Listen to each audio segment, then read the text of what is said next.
Hello and welcome to the NC podcast. My name is Natasha Collins and I'm the host of this podcast and the founder of NC Real Estate, which includes its members club for landlords and property investors to come and build profitable property portfolios that completely align with their goals. Guys, you want to go and check out my brand new website? It literally dropped last week and I'm so proud of it. The story behind it goes that my old website, I was playing around with the back end of it, broke all of it, had a complete meltdown, found a new designer, and I have an amazing new website. So go to ncrealestate.co.uk, show it some love, have a look around, see all of the awesome things that I've got going on over there. I am so proud of it. Honestly, I'm so proud of it. We keep adding to it as well.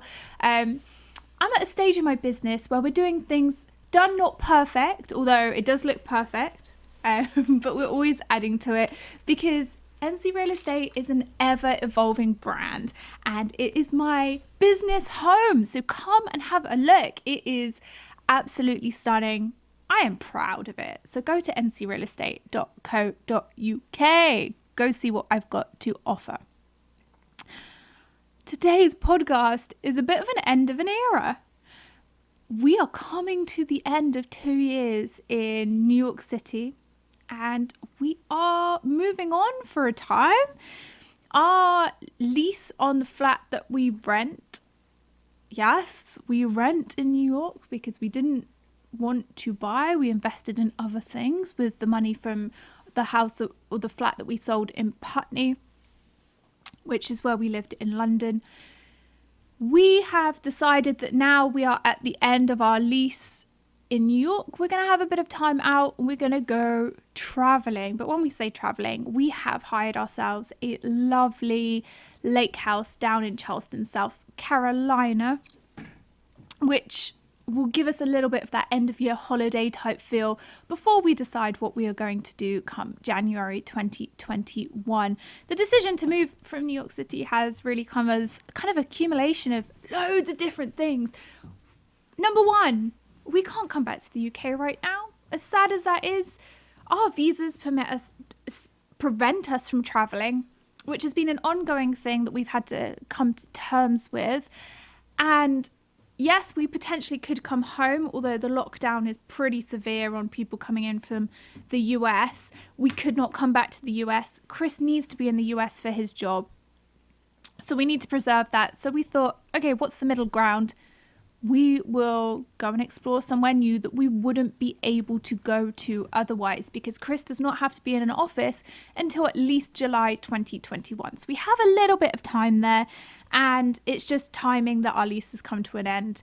And we thought, well, we'll put everything into storage for a couple of months and we will rent an Airbnb and we'll pack up the animals because they'll obviously come with us. And we are going to go somewhere that we wouldn't have otherwise. And if you didn't know, 10 years ago, back in 2010, I traveled the US in between finishing university and starting my full-time job. And in that journal, the place that I said was my favorite place was Charleston, South Carolina. Chris has never been.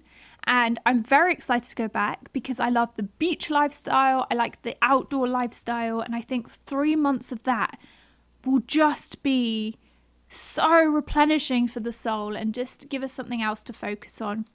Because being in the city, you can get very bogged down with things. At the time of recording this, New York still hasn't opened up for indoor dining. There's still a lot of restrictions on the things that you can do. It's far better than it was a couple of months ago.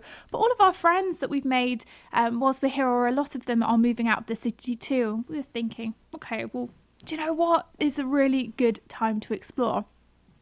But that's not without its sadness of leaving the city. Moving to New York and being over here has just opened our eyes to a world of new possibilities and new things that we could explore. I know it's a lot of people's dreams to live in New York City, and for me, actually being honest, it wasn't necessarily before we moved on my top list of places to come and live in the US, but I am so grateful for the experience, because I have met people that have allowed me to explore new opportunities. I mean, Isaac, and doing our joint venture over in Jersey City, which is going really, really well. That property will be done by the end of October and on the market, and will be sold by the end of the year. And you might be thinking, Natasha, well, why are you leaving now when you've got that project finishing? It doesn't need me anymore. Everything is running smoothly. Everybody is lined up for the end of the year. Isaac doesn't even need to really be there either. We've got a really great project manager on it who's just leading the way. So there is no need for me to be there. It would be lovely, yes, to wander around a finished product and be like, oh, this is amazing. We completed this development.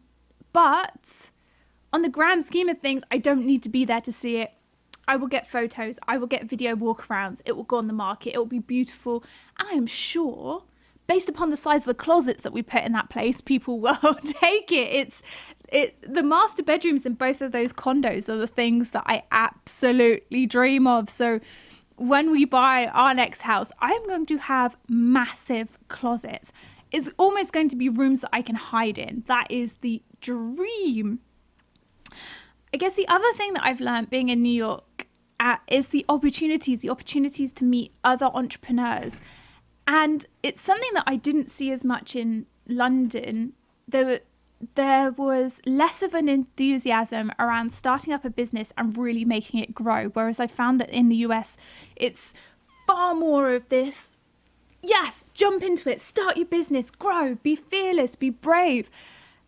And the last 2 years of being in New York have really opened my eyes to that and allowed me to speak to other people who are doing the same. It's really empowered me to start building my business, to start focusing on the fact that I'm moving forward, rather than trying to tweak everything and really make the little things work. Whereas now I can think with more of a blue sky thinking.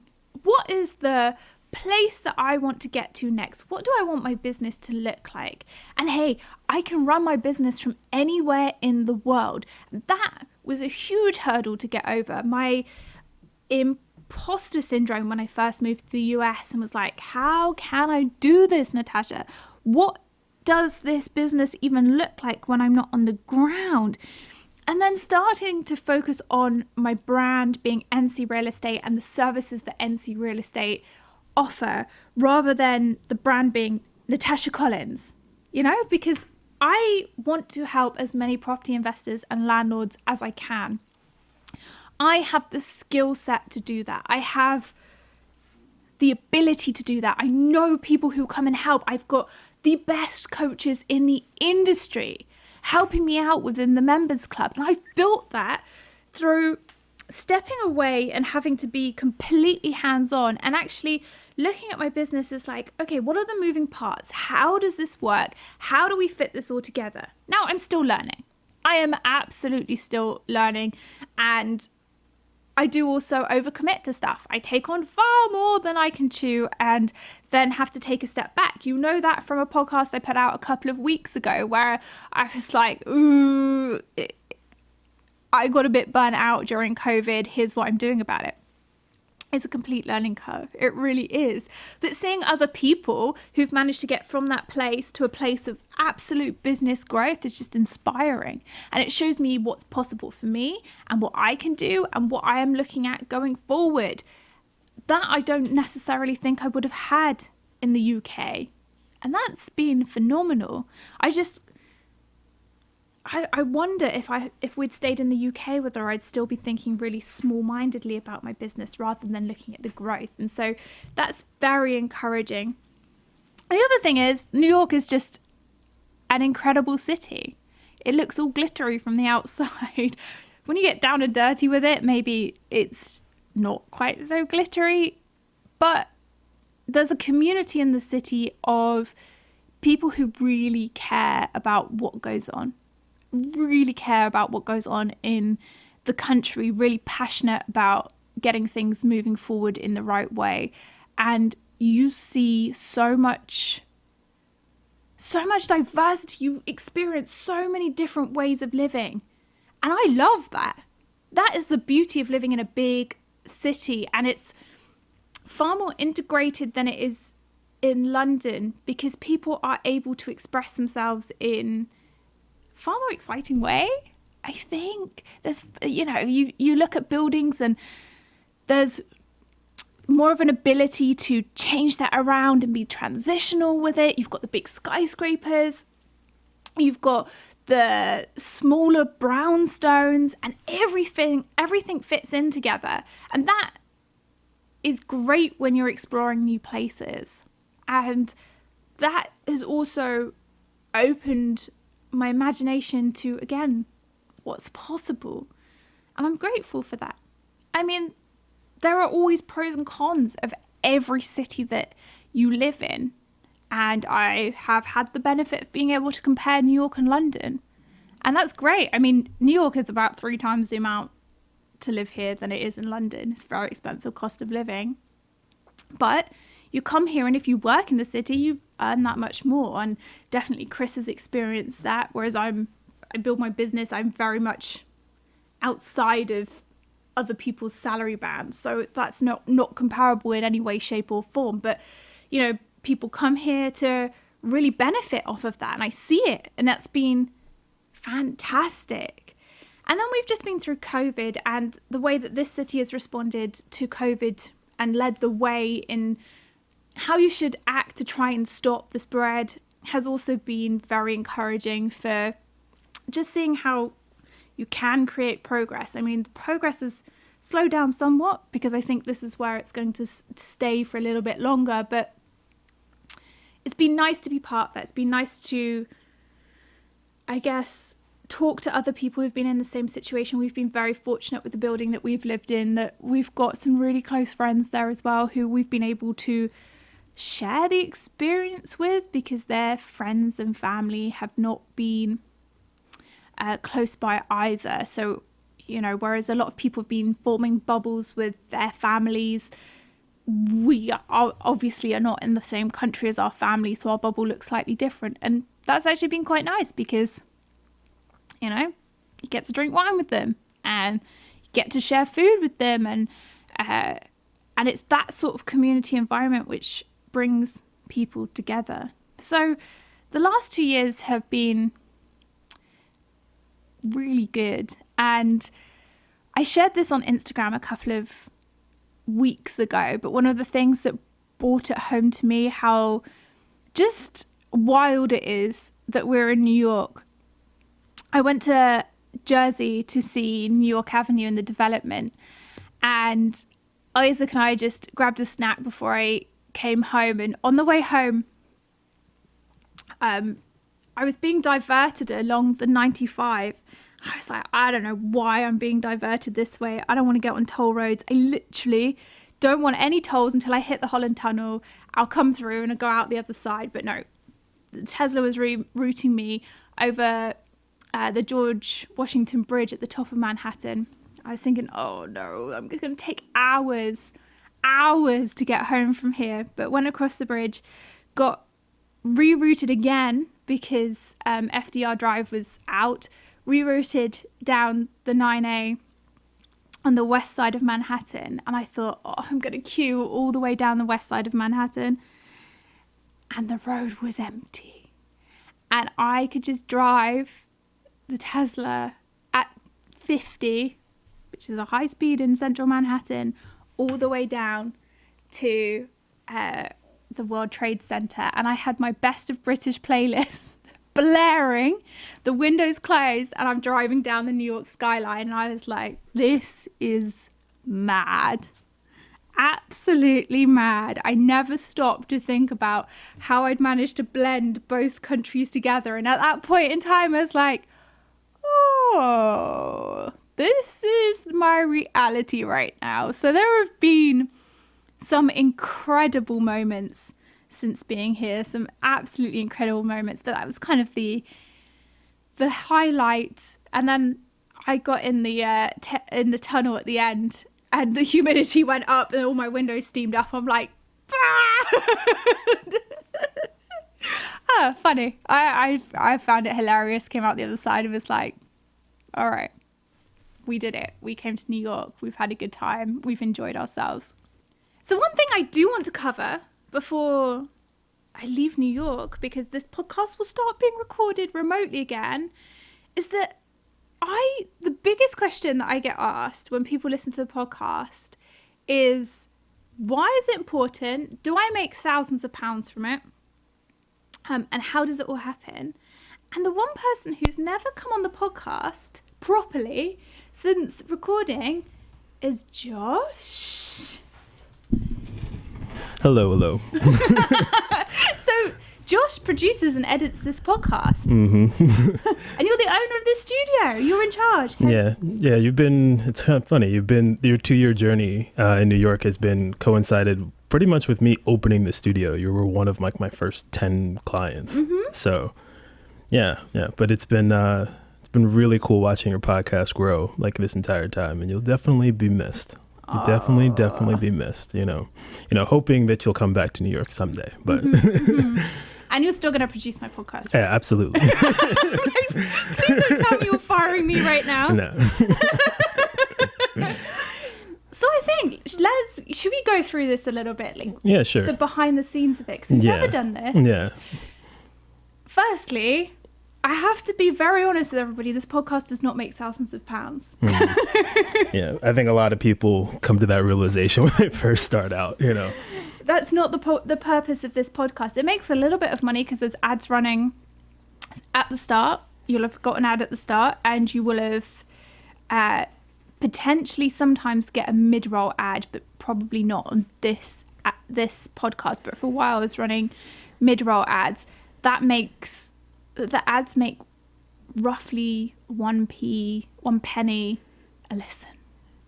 Nothing. Yeah. The ads are, I think a lot of people, if you're looking to start podcasting for as it to be a profit-making machine, which don't get me wrong, it can be that if that's what you absolutely want it to be. But it's like anything else. You need to put in the work in order to get it to be that. But I would say the overwhelming majority of people, especially if you're looking and if you already have a business like yourself or a service that you offer, I say treat it like it's a loss leader. Mm-hmm. It's like most marketing things are. I think that it is a good way for, if you have any sort of business or service that you offer that is like really personal to people, where people really only feel comfortable with taking on a service that's similar to yours by getting to know the person and really wanting to know the person and trusting the person, then starting a podcast is a really, really good idea, because it is a way for people to get to know you. I mean, if you notice, obviously you tell people about you tell people about your services and stuff like that. But really what it is that people get to know you. Mm-hmm. They get to know your story. And the thing is, a lot of people want to get a chance to know people's stories before they deal with them on a professional or on a business level, especially if it comes to anything. Real estate's very personal to people. You're either talking about whether it's commercial or personal real estate. So I think if you are, I feel like if you are a business or have a service that you offer, I think it's a good way for people to get to know, a little bit of the real you and the person behind, the brand, especially nowadays as more people are really wanting to know where their dollars are going to and who their dollars are going to as well. So that's kind of the way that I view it. But yeah, starting a podcast is, it's a lot of work. It's a lot of work. I think a lot of people just view it as, I think you're exceptionally great at it. Don't get me wrong. You come prepared, which is something that I always tell people to do, because a lot of people think it's just talking into microphones, but there's a lot that goes into it, especially if you have guests. There's interview prep and stuff like that. You have to come prepared with bullet points and stuff and everything. Granted, you're practically a pro at this now. So like, I've seen you with the ability of being like, oh, I'm going to talk about this topic and I'm just going to run with it. But that also comes from you're talking from places of experience, so that you don't have to. It doesn't feel like you're necessarily looking for your next talking point or anything like that. So. Mm-hmm. That's a huge thing, because also when you book guests and they don't turn up, mm-hmm. and Josh has seen a couple of times when I've come in, I'm like, they cancelled 10 minutes before, and now in the next 5 seconds I've got to figure out a new podcast that we're going to run with. And I've seen her do it, and she and you guys will never know which episodes it is because you can't tell that she I try my hardest to just be like, all right, we'll just do something different. Yeah. But I agree with you. The podcast is really so that people can get to know me, who I like, and I bring guests that I like, not necessarily guests that are going to impress people. That's also a big thing. So I don't go out looking for the biggest names in the industry if I really don't care about them, and not in a horrible way, but if I don't think they add anything or they don't bring anything to my audience, there is no point me having them on just for clicks, because their audience is never going to like me and my audience won't get anything from them. Yeah, and that's a really key, like, important point, because, like, I mean, it adds the whole point of a podcast is that you want it to feel authentic, especially if you're doing an unscripted podcast. It's supposed to feel authentic. And one of the things that I think is really smart, and one of the things that I know, like, we've talked about this before, that you realize, like, not every podcast is meant to have millions and millions of millions and millions of listeners and viewers. Like, it's not about, I always tell people, it's not about, because a lot of people get bogged down in the numbers, and they're just like, oh, well, I only have, I don't see my numbers growing. And granted, like, yeah, you do want to see your numbers grow, but I always tell people it's not about the raw numbers or exactly how many people are listening. It's the quality of the people that are listening to you. It's, have you built a community? Are you engaging with these people? If there's only 38 people that are listening to your podcast, but those 38 people keep returning, then you've built something special. Because let me tell you something, in this day and age where content is everywhere, it's hard to get 38 individuals to continually tune into you week in and week out. There's no small feat at all whatsoever.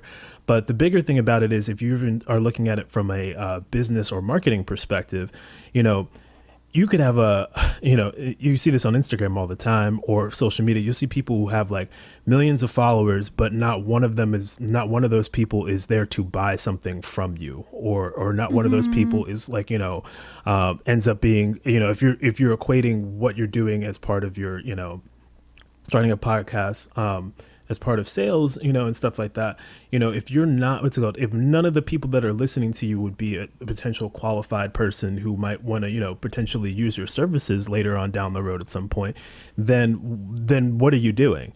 I mean, you could have all the likes in the world, you could have all the followers in the world, but it really means nothing. Whereas someone could have an audience that is 1/10 your size, but most of those people are engaged with what that person is doing and would be there to support them, So that, I think, is a very, very key thing if you're looking at it from like, wanting to start a podcast to help bring some awareness to what you're doing, if you have a business or a service that you're offering. And you also I find that I need to mix it up, because some people love listening to the interview episodes, whereas other people just like the ones where it's just me riffing on a particular subject. I mean, I know there's some people who are listening who find it hilarious when I start on my rants, and they are funny. I get a bit handsy. They are funny. Just like all over the place with it. And so, but then you have to have that consistency over the years, and you can't show up and be someone that you're not. Like, what you get right here is pretty much everything that you get from me behind the scenes. You're not really different from on or off camera. The other thing you said, a keyword there, is consistency. Like the two things that I always try to tell people, like, what will make your podcast grow or be successful. I mean, obviously it's building an engaged community. But the two things that I always tell people, it's consistency and engagement. And consistency is very simple. It's just simply like being like, okay, I'm going to release my episodes. And granted, like, you can choose your own release schedule. Like, sure. So you don't necessarily have to do, if you're going to do a podcast, I always tell people, fit the podcast around your life. If you don't have it within you to be able to dedicate to being able to put out a podcast every week or whatever, or every couple of days, then do what fits. Do what fits best. I mean, obviously, the more frequently you put out content, the more people are going to have the opportunity to see you. So that is better. But also at the same time, I mean, you have to do what works for you. So if that's a monthly podcast, if it's a quarterly podcast or something like that, you just have to do what works for you. But the consistency is key, because at the end of the day, I listen to way too many podcasts than I would care to admit. But, for the ones that are my favorites, I know that like on Monday, I know all these episodes from all these podcasts are going to be released, and like I can get new content then. So people want to be trained and put on a schedule, whether they know it or not. So Yeah. consistency is very, very key. I'm the same. Or at least if something is going to change, or they're just doing seasons, because some people do just do seasons, then I want to know when the next season's coming out so that I can remember to listen. And okay, fine, I'm not going to be too disappointed next week when that episode doesn't come out. I'll just wait. But I need to know that kind of thing. I like, there's certain podcasts, and some of the podcasts I listen to just have nothing to do with anything that you would expect me to be interested in, but I just enjoy those people's attitudes towards things. So I'm really disappointed if they don't put it out on the right time. This week I listened to a podcast called Jam Session on The Ringer, which Chris is like, Jesus, what is going on here? And I love it because they just seem to be they're my age. They talk about the things that I like to talk about, books, current affairs, but in a way that I like to listen to them. And this week they put out the podcast on Monday instead of Tuesday, and I was like, what? I clear my schedule on a Tuesday to listen to you. It messes with you, I swear. There'll come days or times when like, things happen. So like, if you have to miss a day that you meant to put out a podcast, it's one thing. But yeah, I feel exactly the same way. When I get to go for the podcast that I really, really enjoy, when they miss the day, or they're like, oh, it's not coming out, and they don't give any explanation to why. Like sometimes they'll tell you like, they'll tell you in advance, being like, be like, oh, we're not going to put out the pod on Monday, we're going to put it out on Tuesday. I'm like, that's cool. Fine. Yeah. But if I listen to you regularly, you better tell me. Thanks for setting my expectations. Now I'm frustrated. You better tell me. Oh man. Is there any particular questions that anybody asks you? Like, how do you get started? Okay. What could you do to get started? So one thing I always tell people is like the barrier to entry to get into podcasting is so low. Obviously, like, yes, if you can afford to go to a studio and all that, like, that's great, but essentially all you need is I would say before you even buy like your first piece of gear or anything like that, find a legitimate quiet space that doesn't sound like you're in an echo chamber. Try to find a place that is, that's why you see a lot of people like recording in their closets. Even people from who work for like journalists who work like during the pandemic, and like who work for like multi-billion-dollar media companies are recording in their closets.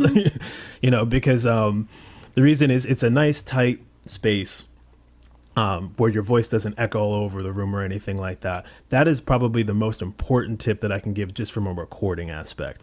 And then after that, there's lots of different microphones out there, very popular ones. Like you can get a USB microphone that goes straight into a laptop, and that's all you need if you're just looking to record you.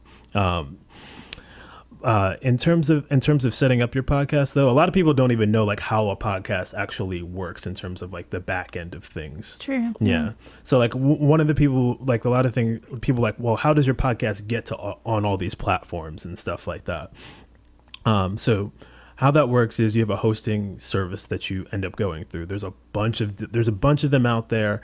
And if you want me to link to any of them, I could totally, provide a list for Natasha. But the hosting service is essentially the thing that distributes your podcast to all the platforms. And when I say platforms, we're talking about like Apple Podcasts, Spotify, Stitcher, TuneIn, iHeartRadio, Pandora, all the places where you probably go and listen to this podcast, however you're getting it from. And there's many, like I said, there's many different hosting services. Some of them have different features that, for many different things. But I would say the majority of them do their job pretty well, because mostly what you're looking for as a hosting service is making sure that when you get ready or whenever you want your podcast to post, that it actually posts or launches at the time that it's supposed to. If it's not doing that right, then you need to stop using that hosting provider, SoundCloud. They're one of the lower end ones, but that's one I always tell people, yeah, don't host through SoundCloud. You can post to SoundCloud, but don't host through SoundCloud. The other thing is in terms of like the cost for that. I mean, generally it could be free. I know a lot of people use Anchor, which is on my list of, and I know Natasha uses Anchor. It's on my list in terms of a free hosting service. And then there's other ones that are paid as well. But even the paid ones, in my opinion, I do like the paid ones a little bit more than Anchor, but there's various different reasons. And if you want to know about that, I guess you could, if someone wants to email me or something like that, I can give them the reasons why. But for the most part, it's relatively cheap. They're like $15 to $20 a month. You're not talking about a huge amount of cost in that regard. But the biggest thing I want to hammer home to people who are looking to start a podcast is, and this sounds like, I know this is going to sound really crazy that this is like a major point. Know why you're doing the podcast. Because there are a lot of people that start a podcast and they don't have any clear focus or perspective or anything. And it just sounds like it becomes like you talking into a microphone and we have no idea like why you're doing this, who are you, what you're talking about, etc. Really try to figure out why you're doing your podcast. A lot of people just say, well, there's a lot of reasons that I believe are fine that inspire a podcast. Like, oh, we have a great me and my friends, we have the greatest group chat, so we want to start a podcast. What's it called? I'm very funny on social media and I get a lot of responses, so someone told me to start a podcast. All those are great inspirations, but I've literally had people sit down in the studio for the first time and they're getting ready to do their first episode or their trailer or something like that, and the pitch to your audience for the first time, the first thing they say is, yeah, I wanted to start this podcast because I have a lot of people on social media who think I'm great, and I'm just like, that is not a pitch that anybody is going to feel captivated by. So when I say that to say, like, you need to find out why and then turn that into a pitch that is going to grab people's attention. It has to be something unique. I mean, I know there's the argument that a lot of people say that podcasts, starting your own podcast is maybe futile because like there are so many out here and it's an oversaturated market. And the truth of the matter is like, that's really not true if you just look at the numbers. What I will say is that there are too many people doing exactly the same thing and not giving it much thought or creativity to how they're doing their podcast. There's a lot of people that are doing the exact same thing. And in a medium where you can really do anything that you want, this flexible audio medium. I mean, visually it's a little bit different, but in terms of, we're talking strictly the audio, you can really get super creative with how you format your podcast and how it's presented. So I tell people to think about that and just really remember like why you're doing the podcast in general, because in the beginning, it's really all about making sure that your content is good and is getting better. Because really that's what it comes down to. When it comes to marketing your podcast, a lot of people, there's nothing wrong with having a social media strategy or anything like that. But the one thing I try to tell people about social media when it comes to marketing your podcast, social media is great to tell people that already know about you that you have new stuff coming or something that's newly released. It's not a great way to find a new audience. Because I always tell people, and I can ask your audience this too, it's just like, when's the last time you listened to a podcast, to a new podcast because of a social media post? It's probably never happened, right? So that's the reason why I tell people who get like too social media heavy when it comes to promoting their podcast. I'm just like, it comes down to word of mouth. Like it's for a medium that is relatively new. It's very, very old school in terms of how it spreads. I mean, if you look at, if anybody out here that's listening right now, if you're, what's it called? Your favorite podcast that you listen to, someone probably recommended that podcast to you more so than anything else. Because there's so many podcasts, it's very hard to find something that you like on your own, So more than likely someone reached out to you or you talked to someone and they recommended it to you. And how do you get recommendations? By your content simply being good. Like if your content is good and people like it, then people will talk about it. But you do need to engage with people in order to get them to talk about it as well. And also your content improves over time. If you were to go into the deep dark of the NC podcast back 2017, it does not sound anything like it does now. You get my high-pitched, younger me voice, tends to be with Lorenza, tend to be just recording whatever. Now it's a very curated pod. It touches on relevant subjects. You don't have to start off being perfect, but you do have to know what people want to listen to you about. If I suddenly started talking to you about politics and pretending like I was a real expert on it rather than just occasionally dropping in whatever relevance that has to property, you're going to be like, it's not what we came to you for. Mm-hmm. No, but you bring up a really good point, because I think a lot of people, you should want to start off by putting your best foot forward. Mm-hmm. But the idea that you're going to start something new, especially if you've never done any sort of media before, if you've never done any at all whatsoever, like if you've never done any media before, the expectation that you're going to, for the first time, record like the most amazing podcast episode is your first time, second time, third time, fourth time, fifth time, sixth time out. Like it typically doesn't happen unless you have the gift of gab, which 0.1% of us have. So I jokingly tell this to just about everybody that's brand new and starting their podcast for the first time in here. I always tell people, I'm like, I always ask them, I'm like, is this your first episode? They're like, yeah. I was just like, well, don't worry, it'll be your worst episode. Yeah. Yes.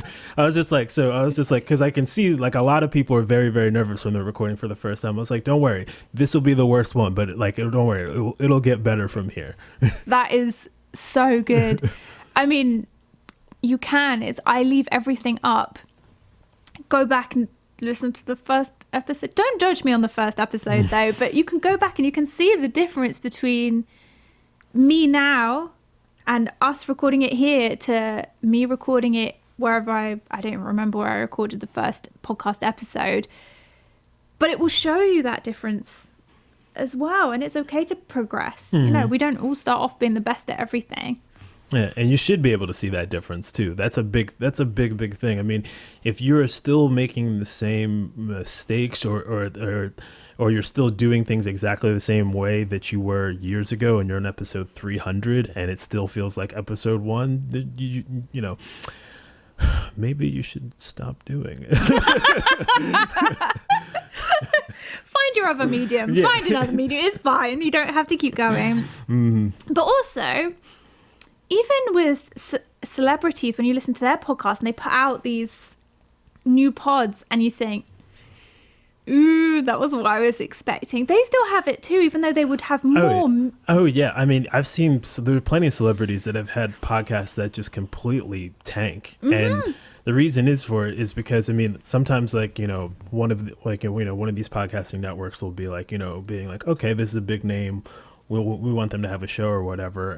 And they it completely fails. I mean, and in a large part, it's one of the things that, not that I wish for celebrities to necessarily fail, but it's one of the things that I think should be encouraging for anybody that wants to start a podcast, because the playing field in terms of like, it really does sort of become in a way more like a meritocracy in a way, like if your content is good and you're good at what you do, and you are taking some steps to market yourself correctly, don't get me wrong, that does matter. But if your content is really, really, really good, it will rise. Like there's no reason why it shouldn't, as long as you're putting some effort into making sure that people are listening, especially the people that are listening, because those are the people that end up growing your podcast. But yeah, I mean, that's one of the things that I feel is really very fair about this whole sort of thing. I mean, don't get me wrong. Like when a celebrity,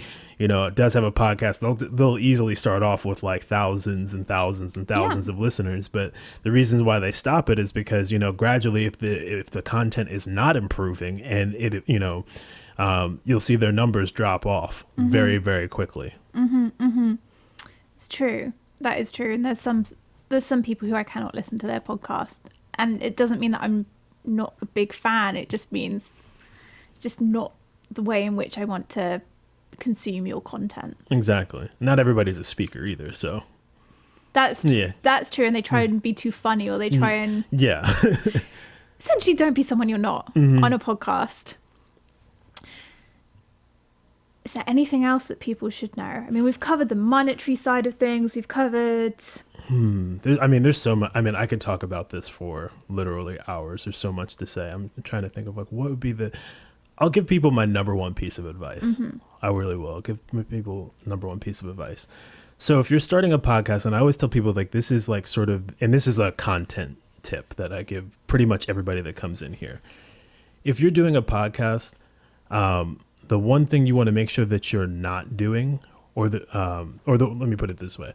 The one thing you want to make sure that you do want to do is acknowledge the audience from time to time.